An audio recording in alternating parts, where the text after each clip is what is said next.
பர்திமேயு சுவிசேஷ ஊழியங்கள் வழங்கும் நற்செய்தி நேரம். தேவ செய்தி பாஸ்டர் ஆர். அகஸ்டின். இந்த நாளில் உங்களோடு பேசி வருகிறேன். கிறிஸ்துவுக்குள் ஒருவன் இருப்பானானால் அல்லது ஒருத்தி இருப்பாளானால் வேதம் சொல்லுது, அவனுக்கு பேர் என்னதான்? புது சிருஷ்டி. ஒருவன் கிறிஸ்துவுக்குள் இருந்தால் புது சிருஷ்டியாய் இருக்கிறான், பழையவைகள் எல்லாம் ஒழிந்து போயின, புதிதாயின அப்படிங்கிற. முதல்ல நமக்கு எல்லாம் புதிதாகனா வரவேண்டிய காரியங்கள் என்ன? ஒரு நிறைவானது வந்துட்டா போதும், அத்தனையும் போயிடும்.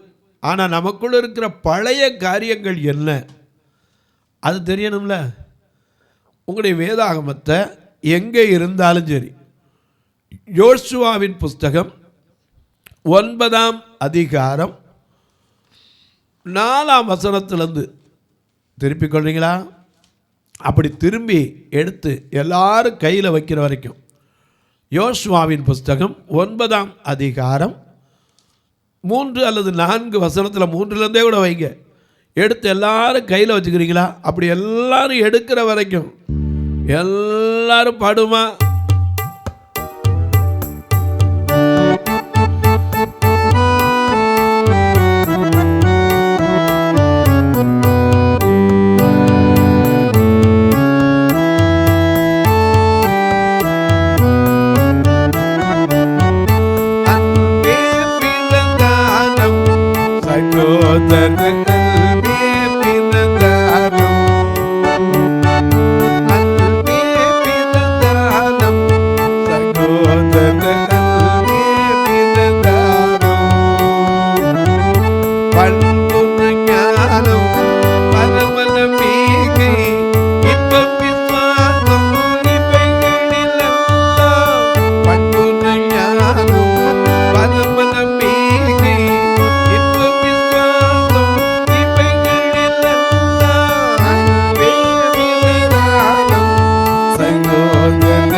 வாசிக்க கேட்போமா? யோசுவாவில் புஸ்தகம் 9ஆம் அதிகாரம் 3ஆம் வசனத்திலிருந்து வாசிங்க. எரிகோவுக்கும்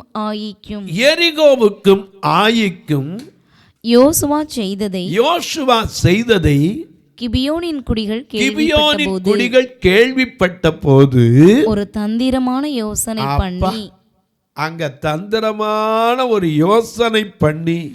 இந்த தந்திரம்ங்கிறது என்ன? சர்ப்பத்தின் ஆவி.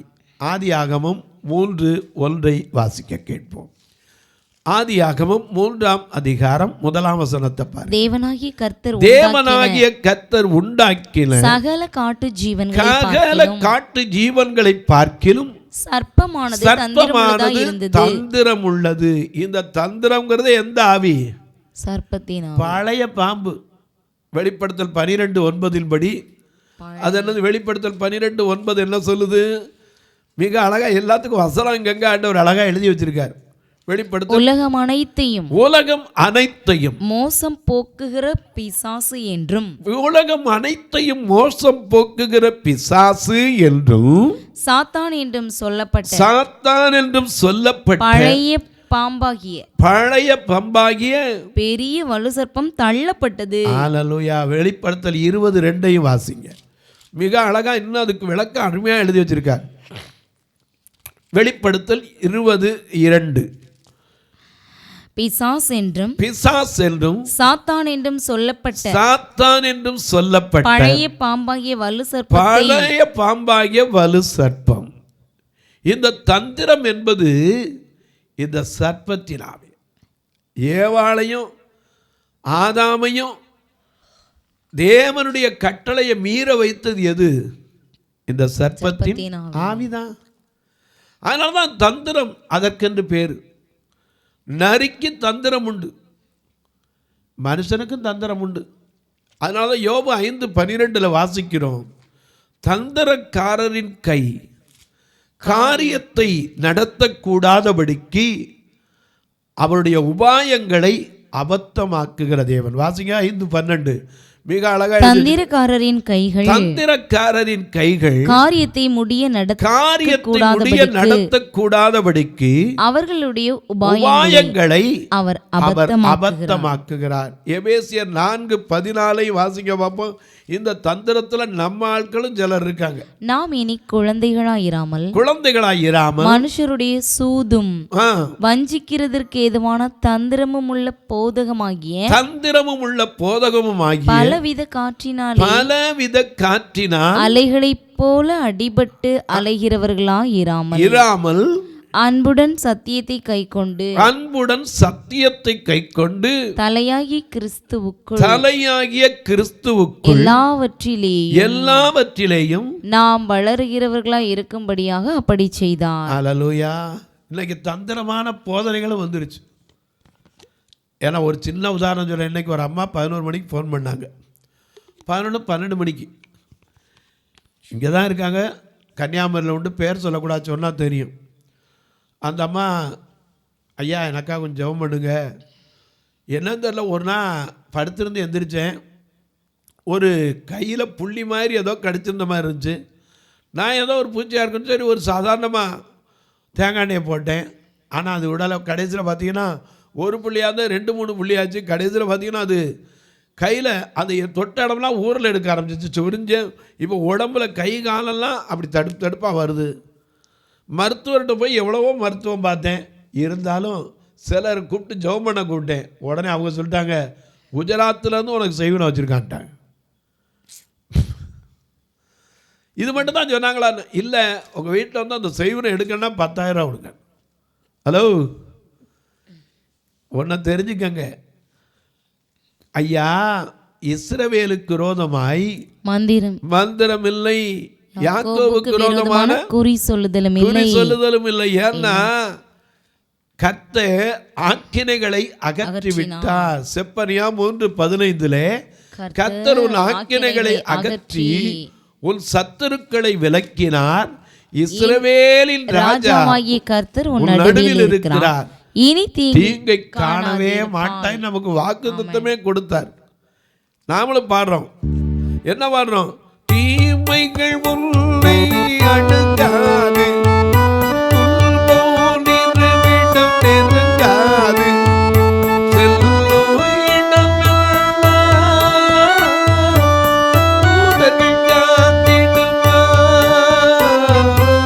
தூதர்கள் காத்திடுவார்.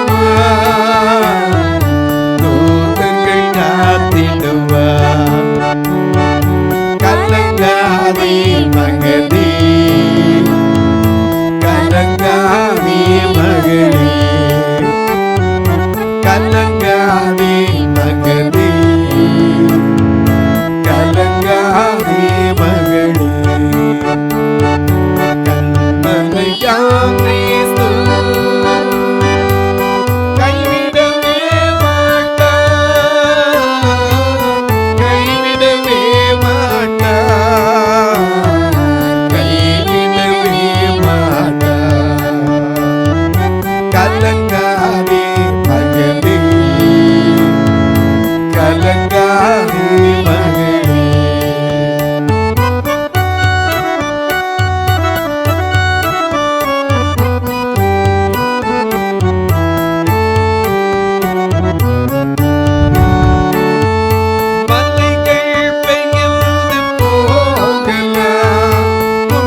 சரியாக வருதில்ல. ஒன்று டாக்டர்லாம் போனீங்களா, போயிட்டோம்.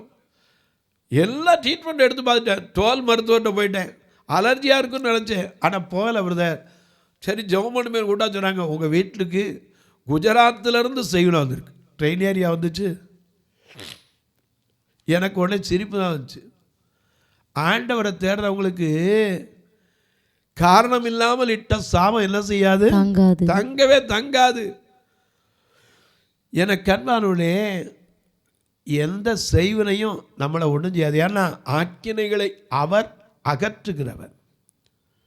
உனக்கு எதிராய் உருவாக்கப்படும் எந்த ஆயுதமும் வாய்க்காது போகும் என்று வாக்கு தத்தமே கொடுத்தவர்.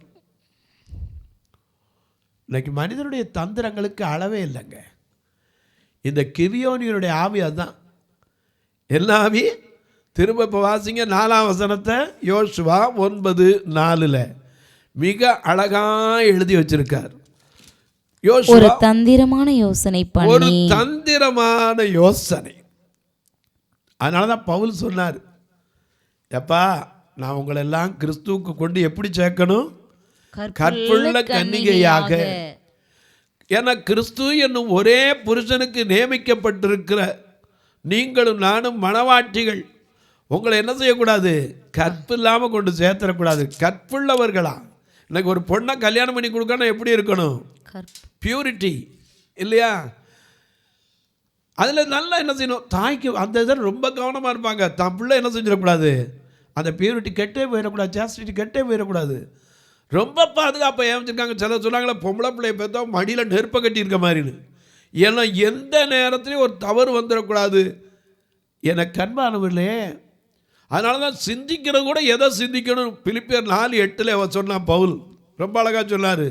உண்மை உள்ளவைகள் எவைகளோ, ஒழுக்கம் உள்ளவைகள் எவைகளோ, கற்புள்ளவைகள் எவைகளோ, நற்கீர்த்தி உள்ளவைகள் எவைகளோ, அன்புள்ளவைகள் எவைகளோ, புகழ் எதுவோ, புண்ணியம் எதுவோ அவைகளே சிந்தித்துக் கொண்டிருங்கள். அப்படி சிந்திக்க வந்துருச்சுன்னா நிறைவானது நமக்குள்ள வந்துருச்சுன்னு அர்த்தம். ஆனால் இன்னைக்கு நிறைவானது நமக்குள்ள வந்துருச்சா? அப்போ நம்ம புது சிருஷ்டின்னு சொல்லலாம். இன்னும் பழைய அதே காரியம், தந்திரங்கள். எனக்கு கர்மானுடைய. அதனால தான் பவுல் எழுதுறாரு 2 கொரிந்தியர் 11:2 நான் உங்களை கற்புள்ள கன்னிகையாக கிறிஸ்து என்னும் ஒரே புருஷனுக்கு கொடுக்க நியமிக்கப்பட்டபடியினால் உங்களுக்காக தேவ வைராக்கியமான வைராக்கியம் கொண்டிருக்கிறேன். ஆகிலும் சர்ப்பமானது தன்னுடைய தந்திரத்தினாலே ஏவாளை வஞ்சித்தது போல உங்கள் மனதும் கிறிஸ்துவை பற்றி உண்மையில் நின்று கெடுக்கப்படுமோ, விலகும்படி கெடுக்கப்படுமோ என்று பயந்திருக்கிறேன். பவுலுக்கு மற்ற அடி பிடிக்கலாம் பயம் கிடையாது. நாயை அடித்த மாதிரி அடித்தா கூட எந்திரிச்சு வந்துடுவார். ஆனால் அவருக்கு இருந்த பயம் என்ன தெரியுமா? ஆத்மா கெட்டு போயிடக்கூடாது. ஆத்மாக்கள் எப்படி என்ன செஞ்சிடக்கூடாது? கெட்டு போயிடக்கூடாது. அவருக்கு எப்படி ஒப்புவிக்கணும்? கற்புள்ள கன்னிகையாக. அதனால தான் இதோ ஆட்டுக்குட்டியானவருடைய கல்யாணம் வந்தது. அவருடைய மனைவி தன்னை ஆயத்தம் பண்ணினாள். தந்திரம். ஏன்னா வேதத்தில் பாருங்க 2 சாமுவேல் 13 ஒரு தந்திரமான யோசனை சொன்ன ஒருத்தன் உண்டு. ஏன்னா அவன் ராஜா, தாவீது ராஜாவுடைய மகன் அம்னோன். அவனுக்கு ஒரு சகோதரி இருந்தா. சகோதரி மேலே இந்த அம்னோனுக்கு காதல் வந்துச்சு. அதனால் அதை நினச்சி வெளியவும் சொல்ல முடியல, மெலிஞ்சிக்கிட்டே வேணாம். ஒரு சகோதரன் இருந்தால், அவன் பேர் யோனதாப். அவன் யாருன்னா தந்திரவாதி. அந்த தந்திரவாதி ஒரு யோசனை சொன்னான், டேய் நீ ராஜகுமாரன், ஏன்டா இப்படி மெலிஞ்சிக்கிட்டே போகிற? நல்ல சாப்பாடு இருக்குது, எல்லா வசதியும் இருக்குது, என்ன அனுபவிக்கலாம், ஏன் இப்படி மெலிஞ்சு போகிற? அவன் சொன்னான், என் சகோதரியாகிய தாமார் மேல் என்ன செஞ்சுருக்கேன்? மோகம் கொண்டேன், ஆசை கொண்டேன். அதனால தான் நான் இவ்வளோ தானா? இதுக்கு நான் ஒரு யோசனை சொல்கிறேன். தந்திரமாக போய் என்ன செய்ய, படுத்துக்கோ. என்னன்னு சொல்லி, வியாதிக்காரனை போல படுத்துக்கோ. படுத்துக்கிட்டு உங்கள் அப்பா அவனை பார்க்க வருவார்ல, ஆமாம், அப்பா அவன்கிட்ட சொல்லு, என் தங்கச்சி வந்து என் கண்ணுக்கு நேர சமையல் பண்ணி கொடுத்தா தான் என் வியாதி என்ன செய்யும்? தீரும். தாவீதுக்கு பிள்ளைகிட்ட விசாரிக்காரு, ஏன்டா அவன் சமைச்சு கொடுத்தானே, யார் கொடுத்தானே கேட்டானே? சமையல் யார் பண்ணான? வியாதிக்கு என்ன தங்கச்சி சமையல் பண்ணால் தான் போகுமா? எனக்கு அன்பானவர்களே, இப்படி சொல்லு, என் சகோதரி வந்து என் கண்ணுக்கு நேரம் சமையல் பண்ணணும். உடனே அவர் பாவம் பார்த்தாரு, சரி பையன் கேட்குறான், வா அவளை வர சொல்லினார். வந்தால் அவன் கண்ணுக்கு நேரம் சமையல் பண்ணி கொடுத்தா. அதுக்கு பின்னாடி அவன் சொன்ன யோசனை என்னென்னா, அந்த நேரம் இருப்பா, நீ உன் காரியத்தை நினைச்சுக்கோ, செய்து கொள். தந்திரக்காரரின் யோசனை. எனக்கு அன்பானவர்களே, ஏரோதுக்கு இயேசு சொல்லிவிட்டார், அந்த நரிக்கு போய் சொல்லுங்க எல்லார். ஏன்னா கொலை செய்யப்பட போகிறான் சொன்னவன அடுத்த நிமிஷம் சொன்னார், இன்னைக்கு நாளைக்கு நாளை மறுநாள் நாங்கள் தங்கணும், எருசலேமுக்கு புறமே ஒரு தீர்க்கதரிசியும் கொலை செய்யப்படுவதில்லை என்று நான் சொன்னதாக அந்த நரிக்கு போய் சொல்லுங்கன்னு இயேசு கிறிஸ்து சொன்னார். ஏன்னா தந்திரம் மனித வாழ்க்கையில் இன்னைக்கு எத்தனை பேர் தந்திரம். எனக்கு அன்பானவர்களே, ஏன்னா நம்ம மந்திர தந்திர கதைகளெல்லாம் கேட்டு கேட்டு இப்படி ஆகிப்போனோம். இந்த கிவியோனியர் என்ன வந்துச்சு அவங்களுக்கு? தந்திரமான ஒரு யோசனை. இப்போ வாங்க சப்ஜெக்ட் வாங்க. தந்திரமான யோசனை வந்துச்சு. அப்போ என்ன பண்ணாங்க? யோசுவா 9ஆம் அதிகாரம் தந்திரமான யோசனை பண்ணி தங்களை ஸ்தானாபதிகள் போல காண்பித்து பழைய இரட்டு பைகள். எனக்கு அன்பார்களே, பழைய பை என்ன ஆகும்? பழைய பைகள். இன்னைக்கு அநேக நேரத்தில் ரொம்ப பழசெல்லாம் நம்ம விடுறதே இல்லை. எது கிழிஞ்சா கூட விட மாட்டான். பழைய பைகளையும் பீரலும் பொத்தலுமான பழைய திராட்சரச துருத்திகளையும் தங்கள் கழுதைகள் மேல் வைத்து பழுது பார்க்கப்பட்ட பழைய பாதரட்சைகள். நல்ல கவனிங்க, எத்தனை பழசு இங்க வருது. முதல்ல பழைய பை. ஏன்னா எனக்கு பொத்தலான பை. ஆகாய் 1:6 வாசிக்கிறோம், நீங்கள் திரளாய் விதைக்கிறீங்க, கொஞ்சமாய் அறுத்து கொண்டு போகிறீங்க, வஸ்திரம் உடுத்துறீங்க, குளிர் விட்ட பாடில்லை, கூலியை சம்பாதிக்கிறவன் பொத்தலான பைகளிலே அதை போடுகிறவனாய் அதை சம்பாதிக்கிறவன். இன்னைக்கு அநேகர் வீட்டில் பழைய பைகள், ஓட்டையான பைகள், பழைய அனுபவங்கள். இன்னும் அந்த பழசு மாறலை. நம்ம கிறிஸ்துக்குள்ள தான் எல்லாம் புதுசாக இருக்கணுமே. நம்முடைய சிந்தை, எண்ணம், பேச்சு, நடை, உடை, பாவனை புதுசாக இருக்கா? ஒருவர் கிறிஸ்துவுக்குள் இருந்தால் புது சிருஷ்டி. அந்த புது சிருஷ்டிக்கு பழையன எல்லாம் ஒளிந்திருக்கணும். இங்கே பழைய காரியங்கள், பழைய பை. அது மட்டும் இல்லை, பழைய பையோட தான் பரவாயில்ல. இன்னும் என்ன சொல்றாரு? வாசிக்க திரும்ப. பழைய ரெட்டு பைகளையும் பீரலும் பொத்தலுமான பழைய திராட்சரச துருத்திகளையும். அதென்ன பழைய பீரலும் பொத்தலுமான திராட்சரசம் துருத்தி? மத்தேயு 9:17 வாசிக்கிறோம். இயேசு சொன்ன ஒரு வார்த்தை. மத்தேயு 9ஆம் அதிகாரம் 17ஆம் வசனத்தை பாருங்க. புது திராட்சரசத்தை பழந்துருத்திகளில் வார்த்து வைக்கிறதில்லை. அப்படி வார்த்து வைத்தால் துருத்திகள் கிழிந்து போகும். இன்னைக்கு அநேக நேரம் அதனாலதான் நமக்குள்ள ரசமும் சிந்தி போகுது. ஆலயத்துக்குள்ள வரும்போது அபிஷேகருக்கு ஆறுதல் இருக்கு, வீட்டுக்கு போனோன்னு என்ன செய்யுது? ஒன்றும் இல்லாமல் போயிரு, திருப்பி அதே சோகம். ஏன்னா பழைய நிலை நமக்குள்ள என்ன செய்யலை, மாறலை. எனக்கு அன்பார்களே, மாறணும் நினச்சி பிரயோஜனம் இல்லை. மாற முடியுதா? பழைய பொத்தலான ரெட்டு பைகள். ஆனால் இவங்க பூரா தந்திரத்தினால ஸ்தானாபதி கோடு போல எங்கோருந்து புறப்பட்டு வர மாதிரி, ரொம்ப தூரத்தில் இருந்து வர்ற மாதிரி பழைய பைகள். அது மட்டும் இல்லை, பழைய துருத்தி, பழைய செருப்பு. எல்லாத்துக்கும் சத்தியத்துக்கு வசனம் இருக்குது. அது மட்டும் இல்லை, பழைய திராட்சரச துருத்திகளையும் தங்கள் கழுதைகள் மேல் வைத்து பழுது பார்க்கப்பட்ட பழைய பாதரட்சைகளை, அந்த போன செருப்பை திருப்பி தச்ச மாதிரி பழைய பாதரட்சைகளை தங்கள் கால்களில் போட்டு பழைய வஸ்திரங்களை உடுத்தி கொண்டார்கள். எதுக்கு தெரியுமா?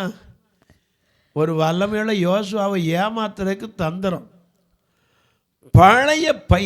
இன்னைக்கு நமக்குள்ள பழமையான காரியங்கள் இருக்கா? அநேக காரியங்களை உங்களுக்கு சொல்லிக்கிட்டே போகலாம். பழைய காரியங்களை, பழையதை ஒழிச்சிருக்கமா? அல்லது ஒதுக்கி வச்சுருக்கோமா? அநேக நேரங்கள் இதை நாம் கண்டுபிடிக்கணும். ஒதுக்கி வச்சுருந்தா அது என்னைக்கு இருந்தாலும் தலை தூக்கும். ஒழிச்சிட்டோம்னா புது சிருஷ்டி. அநேக நேரங்களில் அதான் நம்மளால் முடியலை. எவ்வளவோ முயற்சி பண்ணுறோம். பழைய பேச்சு மாறிடணும், பழைய நடவடெல்லாம் மாறணும், எல்லாம் நல்லா இருக்குது. ஆனால் உள்ளே போனோன்னே அந்த பழைய துருத்தி, பழந்துருத்தி, புதிய அபிஷேகம் நிறையுது. அடுத்த நிமிஷம் என்ன ஆயிடுது? ஒரு இதெல்லாம் போயிடுது. நல்லா கண்டுபிடிச்சிக்கோங்க. பழைய வாழ்க்கை மாறணும், பழைய பேச்சு மாறணும், பழைய சிந்தை மாறணும், பழைய செயல் மாறணும், மாற்றம் வரணும். வரலைன்னா ஒரு பிரயோஜனம் கிடையாது. இந்த கிதியோனுடைய தந்திரம் அதுதான். எல்லாம் பழசு. ஏதோ தாங்க ரொம்ப தூரத்துலேருந்து வர்ற மாதிரியும். யோசுவாவுக்கு அது மட்டும் இல்லை, 5ஆம் வசனத்தை பாருங்க, மிக அழகாக எழுதி வச்சிருக்காரு. 5ஆம் வசனத்தை பாருங்க, 9:5. பழுது பார்க்கப்பட்ட பழைய பாதரட்சிகளையும் தங்கள் கால்களில் போட்டு பழைய வஸ்திரங்களை உடுத்திக் கொண்டார்கள். வழிக்கு அவர்கள் கொண்டு போன அப்பம் எல்லாம் உலர்ந்ததும் பூசணம் பூத்ததுமாய் இருந்தது. அப்பா அப்பா, எனக்கு அன்பானவர்களே, நமக்குள்ள இருக்கிற அந்த பழைய காரியங்கள், பழந்துருத்திகள் மாறணும். பழைய காரியத்தில் நிறைய இருக்குது. பழைய வேர், பழைய மனுஷன், அது மாதிரி பழம் பகை, நிறைய காரியம் இருக்குது. இதெல்லாம் நம்மகிட்ட மாறி இருக்கா? தொடர்ந்து உங்களுக்கு சொல்கிறேன், கேட்டுட்டு வாங்க. தொலைக்காட்சியில் பார்க்குற என் அன்பு மக்களே, இந்த நிகழ்ச்சியை நாள்தோறும் பார்க்குறீங்க, கேட்குறீங்க, பரவசம் அடைகிறீங்க, ரொம்ப நல்லது. ஆனால் கேட்குறதோடு விட்டுறாமல் ஒரு வார்த்தை ஜெபம் பண்ணுங்க. இந்த நிகழ்ச்சி தொடர்ந்து வருவதற்கு தேவைகள் சந்திக்கப்படணும் உண்டு. அது மட்டுமல்ல, எங்களுடைய சபை 2மே பார்வையில்லாத மக்களுக்கு அவங்ககிட்ட வந்து எந்த காணிக்க வரும்னு வைக்கல, அவர்களுக்கு எப்படியாயிலும் உதவிகளை செய்து அந்த ஆத்துமாக்களும் பரம ராஜ்யத்துக்கு வந்து சேரணும். அதுதான் நோக்கம். ஒருவனும் கெட்டு போகாமல் நித்திய ஜீவனை அடைய வேண்டும். அதுக்கு தான் கிறிஸ்து தன்னையே கொடுத்தார். ஐயா, ஒவ்வொரு ஞாயிற்றுக்கிழமையும் நீங்கள் தாராளமாக எப்போ உங்களுக்கு டைம் இருந்தால் வாங்க. ஆராதனை எங்கள் சபைன்னு சொல்லுவீங்க, நல்லதுதான். இதுவும் சபை தான், வந்து பாருங்கள். இங்கேயும் கர்த்தருடைய வார்த்தையை தான் சொல்கிறோம், வாங்க. ஏன்னா தாய் சபை, தகப்பன் சபை எல்லாம் சொல்கிறது நல்லது தான். ஒரு நாள் போகிறதுனால தப்பு இல்லை. இப்படிப்பட்ட காரியங்களை போய் பார்க்குற தப்பு இல்லை. ஞாயிற்றுக்கிழமைலாம் ஐயோ நான் சபைக்கு போகணும், இங்கே வந்தாலும் நீங்கள் ஆராதனைக்கு தான் உட்காருவீங்க. வாங்க, வந்து பாருங்கள். எத்தனை பார்வையற்ற மக்கள். நான் அவங்கள கூட்டிகிட்டு வரதுக்கு மட்டும் 4000 ரூபா வேனுக்கு, அவங்கள சாப்பிட வச்சு தான் அனுப்பியிருக்கு. 2 சபையிலனா ஒரு நான் சபையை திறந்தாலே மதுரைக்கு திருநெல்வேலிக்கு சேர்ந்து 10,000 20,000 ரூபா கையில் வேணும். இதன் மத்தியில் தான் இந்த சபை நடத்துகிறோம். நீங்களும் உங்கள் பிறந்த நாள், திருமண நாள் போன்ற நல்ல நாட்களிலே கர்த்தர் உங்களை ஏவினால் ஒரு நாள் உணவு கொடுக்க உதவலாம், வேனில் கூட்டிகிட்டு வர ஆத்மாதாயத்து செய்யலாம், ஒரு தொலைக்காட்சி நிகழ்ச்சிக்கு உதவலாம், ஒரு கட்டுமான பணிக்கு உதவலாம், 2 கண்ணு தெரியாதவங்களுக்கு கண்ணாக உதவுற ஊன்றுகோலுக்கு உதவலாம். தங்கி இருக்கிற இடத்துல அறைகள் பஞ்சம். அதை விட மதுரையில் இருக்கிற இடத்துல ஒரு ஞானஸ்நான தொட்டி, இப்போ அப்படியே 20 வருஷம் இந்த தொட்டி பழுதுபட்டு அதை திரும்ப சீரமைக்கிறதுக்கு முயற்சித்து ஒரு 80,000 ரூபா கேட்குறாங்க. ஆண்டவர் தான் எழுப்பணும், ஜெபம் பண்ணுங்க. அது மட்டும் இல்லை, 2 கண்ணு தெரியாதவங்கள சிலர் காலையும் கூட பழுதானவங்க எங்கிட்ட தங்கியிருக்காங்க. இவங்களுக்கு எப்படி ஒரு 2-3 வீல் சேராவது வாங்கி போடணும், 2-3 வாக்கராவது வாங்கி போடணும், இன்னும் முடியலை. இப்படிப்பட்ட காரியங்களுக்கு உதவலாம். பார்வையற்றோர் மரித்தா கூட சொந்தக்காரனுக்கு மனசு வராது, ஃபியூனரல் ஃபண்டுக்கு உதவலாம். எப்படி கேட்டிங்கன்னா, இங்கே 2 நம்பர் வந்துக்கிட்டே இருக்கும். இதில் ஜிபே உண்டு, ஃபோன்பே உண்டு. அது மட்டும் இல்லை, நீங்கள் என்கிட்ட கேட்டிங்கன்னா ஐயா நாங்கள் கொடுக்குற கணக்கு வைக்கணுமே இருந்தீங்கன்னா அதுக்கு ஒரு நம்பர் இருக்குது, 84 388 52 500 8438852500. இந்த நம்பருடைய தொடர்பு கொண்டு எனக்கு சொன்னீங்கன்னா அதற்கான பில் அனுப்பிப்போ நீங்கள் அதை வரிக்க போயிடலாம். ஆண்டவர் கொடுக்குறதுக்கு என்னையா கணக்குனீங்கன்னா நீங்கள் அதை பற்றி யோசிக்க வேண்டியதில்லை. அது மட்டும் இல்லை, உங்கள் ஜெபக்காரி எது இருந்தாலும் காலை 10லேருந்து 5 மணிக்குள்ளே தாராளமாக சொல்லலாம். இப்போ உங்களுக்காக ஜெபிக்கட்டுமா? நல்ல பிதாவே, ஒருவன் கிறிஸ்துவுக்குள் இருந்தால் புது சிருஷ்டி. நிறைவானது வரும்போது குறைவானது ஒழிந்து போகும். பழைய காரியங்கள் எங்கள் வாழ்க்கையில் இருக்கிறதா? பழைய பைகள், பொத்தலான அனுபவங்கள், பழைய துருத்திகள், திராட்சரசத்தை, அபிஷேகத்தை பெற்றாலும் அது பிரயோஜனம் இல்லாமல் போகிற நிறைய அந்த பழைய துருத்திகள் எங்களிடத்தில் இருக்கா? என் தேவன் அவைகளை அறிந்து ஞானத்தோடு விளக்க என்னை எங்களை தகுதிப்படுத்தும். உடைய திருநாமத்தை மகிமைப்படுத்தும். இந்த ஊழியத்தை தாங்குகிற, ஜெபிக்கிற, கொடுக்கிற எல்லாரையும் ஆசீர்வதி. பிறந்த நாள், திருமண நாளை நினைவு கூறுகிற மக்களுக்காய், பிள்ளைகளை வைத்துக்கொண்டு ஐயோ என் பிள்ளைக்கு ஒரு குடும்ப வாழ்க்கை அமையுமான்னு பார்க்கிற என் அன்பு தாய்மார்களுக்காய், மருத்துவமனையில் வியாதி படுக்கையில் இருந்து கொண்டு நான் சுகம் பெறுவேனா என்று கண்ணீர் வடிக்கிற மக்களுக்காய், வீட்டிலே கூட தனிமையிலிருந்து என்னை பார்க்க ஒருவரும் இல்லையே, விசாரிக்க ஒருவர் இல்லையே என்று கண்ணீர் வடிக்கிற அன்பு தாய்மார்களுக்காய் ஜெபிக்கிறேன். மனதிலே சொல்ல முடியாத பாரத்தோடு தொலைக்காட்சி முன்னாடி உட்கார்ந்து ஐயா மனதிற்குள்ளே புழுங்கிக் கொண்டிருக்கிற ஒவ்வொரு குடும்பங்களுக்காய் ஜெபிக்கிறேன். கர்த்தருடைய கரம் அவர்களுக்கு ஆறுதலை, சமாதானத்தை கொடுக்கட்டும். இயேசுவின் நாமத்தில் ஜெபிக்கிறேன் நல்ல பிதாவே, ஆமென். சபை ஆராதனை ஞாயிறு காலை 10 மணி முதல் 12 மணி வரை. இடம் பர்திமேயு சுவிசேஷ ஆலயம், அன்னை சத்யா நகர், இளமனூர் அஞ்சல், சக்கிமங்கலம் வழி, மதுரை மாவட்டம். பின்கோட் 625201 மற்றும் பர்திமேயு சுவிசேஷ ஜெப வீடு, plot number 107, Eden garden, Muthur, Tirunelveli. Pincode 627011. சிறப்பு உபவாச கூட்டம் ஒவ்வொரு மாதமும் 2வது சனிக்கிழமை காலை 10 மணி முதல் 1 மணி வரை நாகர்கோவில் YMCA ஹாலில் வைத்து நடைபெறுகிறது. மற்றும் ஒவ்வொரு மாதமும் 4வது சனிக்கிழமை காலை 10 மணி முதல் 1 மணி வரை திருநெல்வேலி புதிய பேருந்து நிலையம் அருகில் உள்ள கிரேஸ் ஹாலில் வைத்து நடைபெறுகிறது. எங்கள் எல்லா ஆராதனைகளிலும் கலந்து கொண்டு தேவனை மகிமைப்படுத்த அன்பாய் அழைக்கிறோம். உங்கள் உதாரத்துவமான காணிக்கைகளினால் இவ்வூழியத்தை தாங்க விரும்பினால் R Augustine, account number 5021364331, IFSC code IDIB 000B066, Indian bank, BP Kulam, Madurai. GPay number 9842181917, BGM ministries மற்றும் 9442559772, பிளைண்ட் மினிஸ்ட்ரீஸ் அகஸ்டின். உங்கள் தொடர்புக்கு பாஸ்டர் ஆர் அகஸ்டின், பர்திமேயு சுவிசேஷ ஊழியங்கள், நாகமலை, புதுக்கோட்டை, மதுரை 625019. தொலைபேசி எண்கள் 9842181917 மற்றும் 9442559772. கர்த்தர் தாமே உங்களை ஆசீர்வதிப்பாராக.